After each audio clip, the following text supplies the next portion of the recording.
Welcome to me ఇంటి నేస్తం Lavanya. Upcoming రివ్యూలోకి వెళ్ళిపోదాం. చామంతి డ్రైవర్ బాబే ప్రేమని నిజం తెలుసుకొని డ్రైవర్ బాబు నన్ను మోసం చేశాడని బాధపడుతూ కుమిలిపోతూ రోదిస్తూ ఉంటుంది. రమాదేవి చామంతిని చూసి రాక్షస ఆనందం పొందుతూ ఉంటుంది. రోజా కూడా తానా అంటే తందానా అన్నట్టు చామంతిని అవమానిస్తూ ఉంటుంది.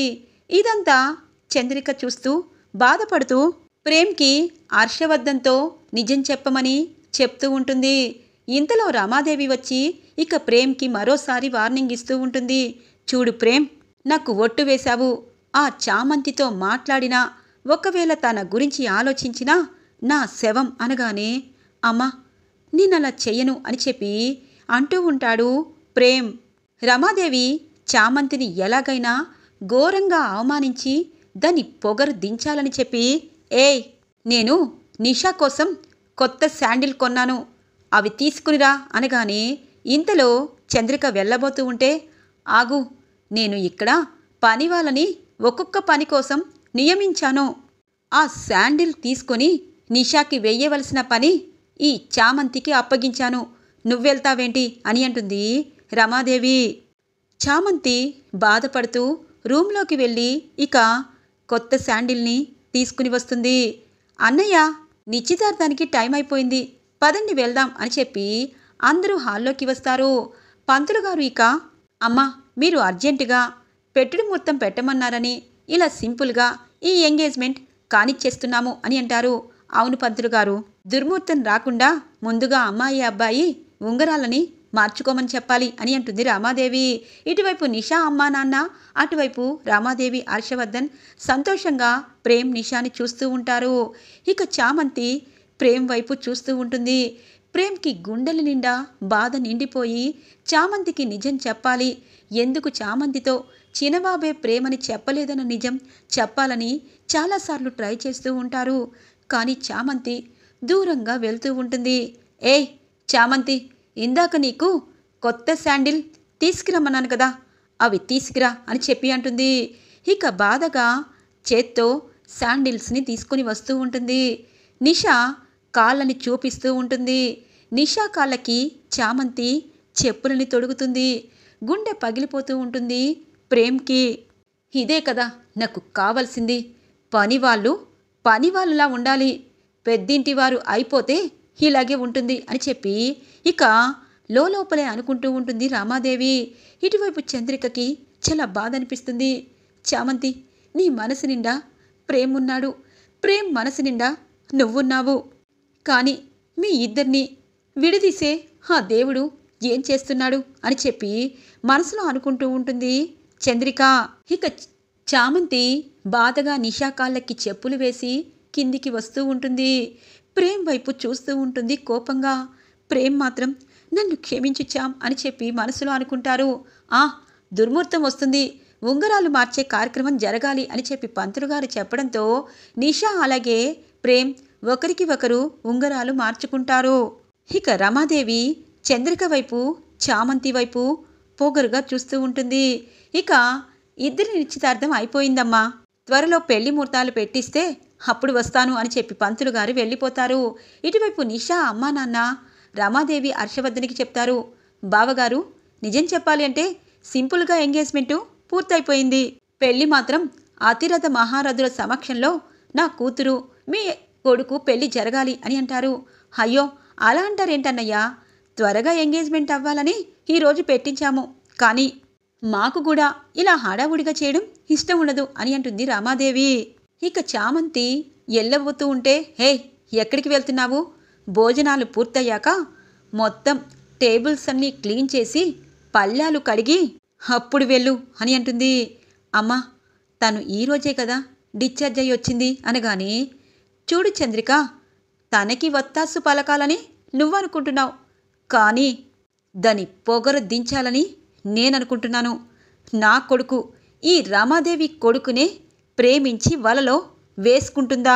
దానికి ఎంత ధైర్యం, తన కళ్ళ ముందే తను ప్రేమించినవాడు ఇంకొక దాని సొంతమైతే దాని గుండెల్లో గుచ్చినట్టు ఉంటుంది అని చెప్పి చంద్రికకి చామంతికి తగిలేటట్టు మాట్లాడుతూ ఉంటుంది రమాదేవి. ఎప్పుడూ రానంత కోపం చంద్రికకి వస్తుంది. అవును, మనసైన వాణ్ణి లాక్కొని రాక్షసానందం పొందుతుంది. కానీ ఎట్టి పరిస్థితుల్లోనూ చామంతి ప్రేమ్ పెళ్ళి జరుగుతుంది. ఖచ్చితంగా జరగాల్సిందే. ఈ అమ్మ ఖచ్చితంగా నా కొడుకు ప్రేమని గెలిపిస్తుంది అని అనుకుంటుంది చంద్రిక. ఎంగేజ్మెంట్ పూర్తయ్యాక టెర్రస్ పైకి వెళ్ళి రోధిస్తూ ఉంటారు ప్రేమ్. ఇటువైపు చామంతి వాళ్ళ అమ్మని పట్టుకొని బాధపడుతూ, అమ్మా, ఆకాశానికి నిచ్చెన వేయకూడదు, ప్రతి ఒక్కరిని నమ్మకూడదు. తీయటి మాటలతో కబుర్లు చెప్తారు, కానీ వాళ్ళు ఎందుకు కబుర్లు చెప్తారో తెలీదు. వాళ్ళ కోసం నేను బాధపడను అనగానే శ్యామల పాపం మూగగా చామంతిని చూస్తూ ఏడుస్తూ ఉంటుంది. ఇంతలో రోజా వచ్చి, ఏంటే, ఎందుకు ఏడుస్తున్నావు? ఏదో ఆశపడ్డావు, అది దూరమైందా అనగానే, అక్క, నీలాంటి తెలివుంటే ఈ బంగ్లాని నా సొంతం చేసుకునేదాన్ని. కానీ నువ్వు మాత్రం కాళ్ళ కింద వేసి నొక్కి తొక్కినా, నిన్ను ఇంటి నుండి బయటికి గెంటేసినా నాకు ఆస్తే కావాలని చెప్పి ఈ ఇంట్లో చేరావు చూడు, అది నీకు నాకు ఉన్న తేడా.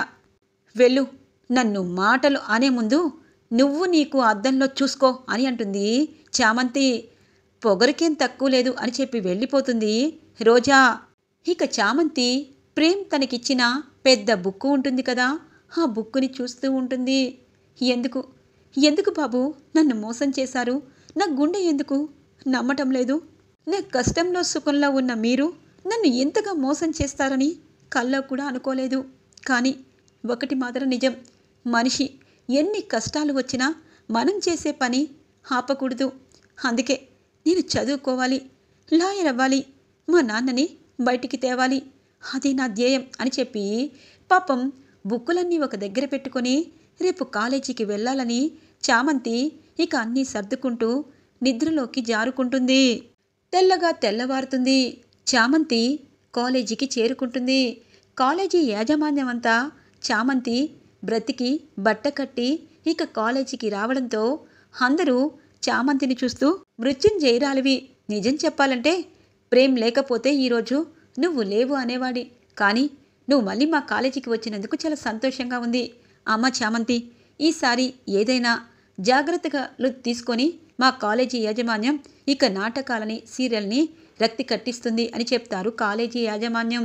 ఇక నిషా పొగరుగా ప్రేమ్ దగ్గరికి వస్తుంది. ఏంటి ప్రేమ్, ఆంటీ మాటని మర్చిపోయి చామంతి దగ్గరికి వెళ్ళాలనుకుంటున్నావా? నీకు నాకు ఎంగేజ్మెంట్ అయిపోయింది. ఇకపై నువ్వు చామంతిని చూస్తే అనగానే, ఏం చేస్తావు నిషా? నేను చామ్తో మాట్లాడను, చామ్ నాతో మాట్లాడొచ్చు కదా అని అంటారు. ఛీ, ఇంకా మీ అమ్మ గురించి ఆలోచించవా అని అంటుంది. ఆలోచించేవాణ్ణి, కానీ ఒకటి మాత్రం నిజం, నేను ఒట్టు వేసింది నిన్ను పెళ్లి చేసుకుంటానని. కానీ నువ్వు ఏ తప్పు చేసినా క్షమిస్తానని కాదు. అలాగే మా అమ్మకి చామంతి ఇష్టం లేదు, కానీ నువ్వంటే నాకు ఇష్టం లేదు. ఇది జరుగుతుందో కూడా నాకు తెలీదు. ఎక్కువ ఆశలు పెట్టుకొని ఏదేదో చెయ్యాలని ట్రై చేయొద్దు నిషా. నువ్వు స్టూడెంట్వి, నేను లెక్చరర్ని. ఇక్కడ అలాగే ఉండు. అలాగే చామంతితో మాట్లాడే అవసరం వచ్చినప్పుడు ఖచ్చితంగా ఒక లెక్చరర్గా నేను మాట్లాడి తీరుతాను అని అంటారు ప్రేమ్. ఇక చామంతి ప్రేమ్ని చూస్తూ బాధపడుతూ కోపంగా పాఠాలని వింటూ ఉంటుంది. ఈవినింగ్ అవడంతో చామంతి వెళ్తూ ఉంటే చామ్ అని అంటారు. వద్దు, నన్ను ఆ పేరు పెట్టి పిలిచే అర్హత మీకు లేదు. బాబు, మీది చాలా మంచి హృదయం. ఈ పనిదాన్ని సొంత మనిషిలాగా ఎన్నోసార్లు కాపాడారు. ఆ రుణం మీకు నేను తీర్చేస్తాను. దయచేసి నాకు మళ్ళీ మాయమాటలు చెప్పాలని అనుకోవద్దు. నాకు దగ్గరగా రావద్దు. ఈ చామంతి ఆ రోజు విషం తాగిన రోజే చచ్చిపోతే చాలా ప్రశాంతంగా ఉండేది. కానీ ఆ దేవుడు నన్ను ఎందుకు బ్రతికించాడో నాకు తెలీదు. అందుకే చెప్తున్నాను, నాతో మీరు మాట్లాడద్దు అని చెప్పి అంటుంది చామంతి. చామ్, నేను నీకు అబద్ధమే చెప్పాను. నేను చిన్నబాబుని తెలిస్తే నువ్వు నాకు దూరం అవుతావు అనగానే, వద్దు బాబు, ఇంకా మాయమాటలు చెప్పి ఈ చామంతి ప్రాణాలు కావాలన్నా ఇస్తుంది, ఇక మాయమాటలు వినదు అని చెప్పి వెళ్ళిపోతుంది చామంతి. ఇది ఇలా ఉండగా చంద్రిక జరిగిన విషయమంతా ఇక చిత్రావతమ్మకి చెప్తుంది. అయ్యో, మన చామంతికి ఇంత అన్యాయం చేస్తుందా ఆ రమాదేవి? అంటే ఇప్పుడు ప్రేమ్ నిషా నిశ్చితార్థం అయిపోయిందా అనగానే, అవునమ్మా, అటువైపు చామంతి, ఇటువైపు ప్రేమ్ ఇద్దరూ గుండె పగిలేలా రోధిస్తున్నారు. వాళ్ళ బాధ నేను చూడలేకపోతున్నాను. వాళ్ళిద్దరినీ మనం ఒకటి చేయాలి అని అంటుంది చంద్రిక. అయ్యో చంద్రిక, నువ్వు చామంతికి ఏమవుతావు అన్న సంగతి మర్చిపోయావా అనగానే, తెలుసమ్మా, చామంతి నా మేన కోడలు అని అంటుంది. ఒక్కసారిగా షాక్ అయిపోతారు చిత్రావతి. మరి నీ మేనకోడల్ని, నీ కొడుకుని నువ్వు కలపాలి కదా, అలాంటప్పుడు నీకు ఎవరి సాయం అవసరం అనగానే, అంటే నేనేం చేయాలమ్మా అని అంటుంది. చూడు, ఇద్దరు మనసారా ప్రేమించుకున్నప్పుడు, ఇద్దరి మంచి మనసుల్ని కలపాలనుకున్నప్పుడు ఒకరి సహాయం అవసరం లేదు. వాళ్ళిద్దరికీ నువ్వే పెళ్లి చేయాలి. వాళ్ళిద్దరినీ నువ్వే ఒకటి చేయాలి. వాళ్ళిద్దరి మధ్య ఉన్న బంధం ఇప్పుడు దూరంగా వెళ్ళిపోతుంది. వాళ్ళిద్దరిని నువ్వే ఒకటి చేయబోతున్నావు అని అంటుంది చిత్రావతి. అమ్మా, భయం వేస్తుంది అనగానే, చూడు చంద్రిక, నీ విషయంలో భయపడి ఇప్పటిదాకా ఆ ఇంట్లో నువ్వు ఏ పరిస్థితిలో ఉన్నావో నాకు తెలుసు. ఇకపై చామంతికి కూడా ఆ పరిస్థితి తీసుకురావద్దు. చామంతి ఎవరు అన్నది తెలుసు కదా, చామంతి జన్మ రహస్యం తెలుసు కదా, చామంతిని మనం కాపాడుకోవాలి. నువ్వు, నేను, రామచంద్రయ్య, శ్యామల ఈ నలుగురికే తెలిసిన చామంతి జన్మ రహస్యం ఏమిటి అన్నది త్వరలో రాబోతుంది. అప్పటిదాకా చామంతిని మనం జాగ్రత్తగా కాపాడుకోవాలి. చిన్నప్పుడే చామంతిని చంపాలనుకున్నారు. తను యువరాణి, రాజావారి ఏకైక మనవరాలు, నీ మేనకోడలు, రాజావారు కొడుకు కూతురు అంటే నువ్వు, మీ అన్నయ్య, నీ అన్నయ్య కూతురే చామంతి.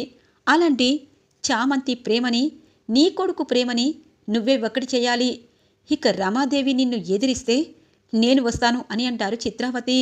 అమ్మా, నిజమే, చామంతి ప్రేమ్ని అపార్థం చేసుకుంటుంది. తనకి నేను నచ్చజెప్పాలి, ప్రేమ్ని కూడా ఒప్పించాలి అని చెప్పి చంద్రిక ఇక ఫోన్ కట్ చేస్తుంది. అర్ధరాత్రి అవుతుంది. ప్రేమ్ బాధపడుతూ గార్డెన్లోకి వస్తాడు. చామ్ నన్ను క్షమించలేదు, ఎందుకు ఈ జీవితం అని అనుకుంటూ ఉంటారు. ఇంతలో చామంతి వస్తుంది. చూడండి ప్రేమ్ బాబు, ఇప్పుడు మీరు నాకు బాసు. మీతో నేను ఇంతకు ముందులా మాట్లాడలేను. నిషాని పెళ్లి చేసుకోవాలని నిశ్చితార్థం అయిపోయింది. ఇప్పుడు మీరిలా నా కోసం బాధపడి నటించాల్సిన అవసరం లేదు. నేను పనిదానిని బాబు, పనిదానిలాగే ఉంటాను అనగానే, చామంతి అని అంటుంది చంద్రిక. అత్త, నువ్వేంటి అనగానే, ప్రేమ్ గురించి నీకు ఏం తెలుసు? ప్రేమ్ నీ దగ్గర చిన్నబాబునన్న నిజం మాత్రమే దాచాడు. కానీ నీ విషయంలో తను ఎటువంటి సాయం చేశాడన్నది మర్చిపోయావా? నిజం చెప్పాలంటే ఒక ఆడదాని ప్రేమ కోసం ఒక మగవాడు ఇంతగా చేసినా వాళ్ళు ఎవరైనా ఉన్నారా? ఆడదాని శరీరం కోసం ఎన్నో ఎన్నో పాప పనులు చేస్తూ ఉంటారు మగవారు కొంతమంది. కానీ ప్రేమ్ నీ విషయంలో ఎప్పుడూ హద్దులు దాటాడా? నువ్వు చెప్పిందే తను పాటించాడు. నీ కష్టాలని తను దగ్గరుండి తీర్చాడు. అలాంటి ప్రేమ్ చిన్నబాబు అన్న నిజాన్ని ఎందుకు దాచాడని ఎందుకు అర్థం చేసుకోవటం లేదు అని అంటుంది చంద్రిక. అత్త, నాకు నిజం చెప్తే ఇక్కడి దాకా వచ్చేది కాదు కదా అనగానే, ఇలా వస్తుందనే ప్రేమ్ చెప్పలేదు అని చెప్పి అంటుంది చంద్రిక. అవును అవును శ్యామ్, నువ్వంటే నాకు పంచప్రాణాలు. నిజం చెప్పాలంటే నిషాతో నాకు పెళ్లి జరగదు, నేను చచ్చిపోతాను అని అంటారు. బాబు అనగానే, అవును చామంతి, అవును, ఇన్ని రోజులు నా గుండెల్లో గూడు కట్టుకున్న నిజాన్ని చెప్తున్నాను. రామ అమ్మ ఒట్టు వేయించుకుంది, కానీ తను చనిపోతాను అనుకుంది. జీవితాంతం నిషా చేతిలో నేను చనిపోవాలనుకోవటం లేదు. మనసు లేని భార్యని నేను దగ్గరికి తీసుకోలేను. నాకు నిషా అస్సలు ఇష్టం లేదు. ఇష్టం లేని మనిషితో జీవితాంతం ఉండలేను. అందుకే నిషాతో పెళ్లి రోజు ముందే నేను చచ్చిపోతాను చామంతి అనగానే, బాబు అని చెప్పి చామంతి ప్రేమ్ని హక్ చేసుకుంటుంది. బాబు, ఇంత ప్రేమ పెట్టుకొని ఎందుకు బాబు, ఎందుకు నాకు నిజం చెప్పలేదు అని అంటుంది. చూడు చామంతి, మీ ఇద్దరిని ఒకటి చేసే బాధ్యత నాది. రేపు మీ ఇద్దరి పెళ్ళి నేను చేస్తాను అనగానే, అత్త, రమ అమ్మ గురించి తెలుసు కదా అనగానే, తెలుసు, చంపుతుందా చంపని, కొడుతుందా కొట్టని, కానీ మీ ఇద్దరినీ నేను ఒకటి చేయకుండా ఉండలేను. ప్రేమ్, రేపు నువ్వు అలాగే చామంతి గుడికి వస్తారు. గుడిలో మీ ఇద్దరికీ కళ్యాణం నేను చేస్తాను. నేనే తీసుకొచ్చి రామాదేవి ముందు ఉంచుతాను అని అంటుంది చంద్రిక. అత్త, నీలో ఇంత ధైర్యం ఏంటి అని అంటుంది చామంతి. నిజమే, ధైర్యం తెచ్చుకోవాల్సినప్పుడు తెచ్చుకోవాలి చామంతి. భయపడుతూ బ్రతకకూడదు. కొన్ని విషయాల్లో ధైర్యంగా ఉండాలి. రేపు మీకు ఎటువంటి ఆటంకం లేకుండా మీ ఇద్దరికీ పెళ్లి చేస్తాను అని చెప్పి వాళ్ళిద్దరికీ దగ్గరగా తీసుకుని ధైర్యం చెప్తుంది చంద్రిక. ఈరోజు రివ్యూ ఇలా ఎండ్ అవుతుంది ఫ్రెండ్స్. రాబోయే రివ్యూ కోసం మా ఛానల్ని సబ్స్క్రైబ్ చేసుకోండి. Thanks for watching friends.